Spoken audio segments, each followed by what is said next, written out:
আপনি বাণিজ্যিক আকারে মাছ চাষ করতে চাইতেছেন, এই ক্ষেত্রে আপনি নতুন খামারি হতে পারেন, পুরাতন খামারি হতে পারেন, অথবা আপনি মাছ চাষ করেন কিন্তু বারংবার লোকসান হয়। কারণ কি, আপনি সঠিক জাতের মাছ সিলেক্ট করতে পারতেছেন না বা সঠিকভাবে মাছ চাষ করতে পারতেছেন না। এখন আবার নতুন করে চাষে আসতে চাইতেছেন, এই ক্ষেত্রে আপনি তেলাপিয়া চাষ করবেন নাকি পাঙ্গাস চাষ করবেন। দেখুন, আপনি যদি নতুন খামারি হন অথবা আপনি বারংবার লোকসান করতেছেন এরকম খামারি হন, অবশ্যই পাঙ্গাস চাষ করতে নিষেধ করবো। এখন আপনি বলতেন ভাই পাঙ্গাস চাষ করতে কেন নিষেধ করতেছেন?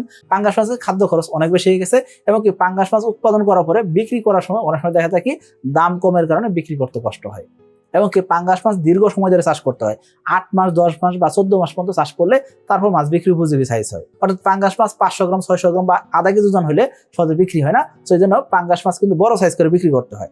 এখন ভালো দাম পাইতে হলে 1.5 কেজির উপরে ওজন করতে হবে। এখন 1.5 কেজির উপরে ওজন করতে হলে আপনাকে লম্বা সময় ধরে চাষ করতে হবে।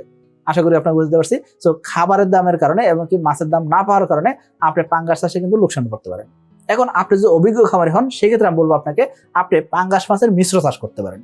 অর্থাৎ যে কোনো মাছের সাথে আপনি পাঙ্গাস মাছ দিতে পারেন, এতে করে রেজাল্ট ভালো পাবেন। তবে খেয়াল করবেন, পাঙ্গাস মাছের খাদ্য খরচ কমানোর ফর্মুলা আপনাকে জানতে হবে। এখন আসেন তেলাপিয়া কেন চাষ করবেন।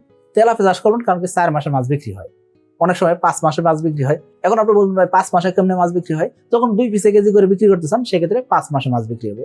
4 মাসে মাছ বিক্রি করতে চাইলে 3 পিসে কেজি বিক্রি করতে পারতেছেন। এখন আপনার এলাকায় কি সাইজের মাছ বিক্রি হয়, ওই চাহিদা বুঝে আপনাকে মাছের সাইজ করতে হবে। আশা করি বুঝতে পারছি। এই পরিকল্পনা করে আপনি চাষ করতে পারেন, সেই ক্ষেত্রে পাঙ্গাস চাষ থেকে ভালো ফলাফল পাবেন। এই ক্ষেত্রে আপনি পাঙ্গাসের তুলনায় তেলাপিয়া চাষে ভালো ফলাফল পাবেন এবং লাভটা বেশি করতে পারবেন। একই পুকুরে বারংবার যদি মাছ চাষ করতে চান, সেক্ষেত্রে মনোসেক্স তেলাপিয়ার পোনা সংগ্রহ করলে হইতেছে। এবং মনোসেক্স তেলাপিয়া মানে কি, সকল পুরুষ তেলাপিয়া। এই সকল পুরুষ তেলাপিয়া আপনার পুকুরে বাচ্চা দেয়া পুকুর ভরাই ফেলবে না, এবং কি মনোসেক্স যখন চাষ করতে চান, সেক্ষেত্রে পুরুষ তেলাপিয়া মহিলা তেলাপিয়ার সাথে বেশি গ্রোথ আসে, যার কারণে আপনি ভালো রেজাল্ট পাবেন। তার মানে আপনি যদি নতুন খামারি হন অথবা বারংবার লোকসান করছেন, সেই রকম খামারি হলে আপনি কি করতে পারেন, এসে তেলাপিয়া চাষ করতে পারেন। আর যদি আপনি অভিজ্ঞ খামারি হয়ে থাকেন, সেই ক্ষেত্রে আপনি এসে তেলাপিয়া চাষ করতে পারেন, অথবা অন্য কোনো তেলাপিয়া চাষ করতে পারেন, অথবা আপনি পাঙ্গাস চাষ করতে পারেন। তো এই পাঙ্গাস চাষ করলে অবশ্যই মিশ্র চাষ করবেন।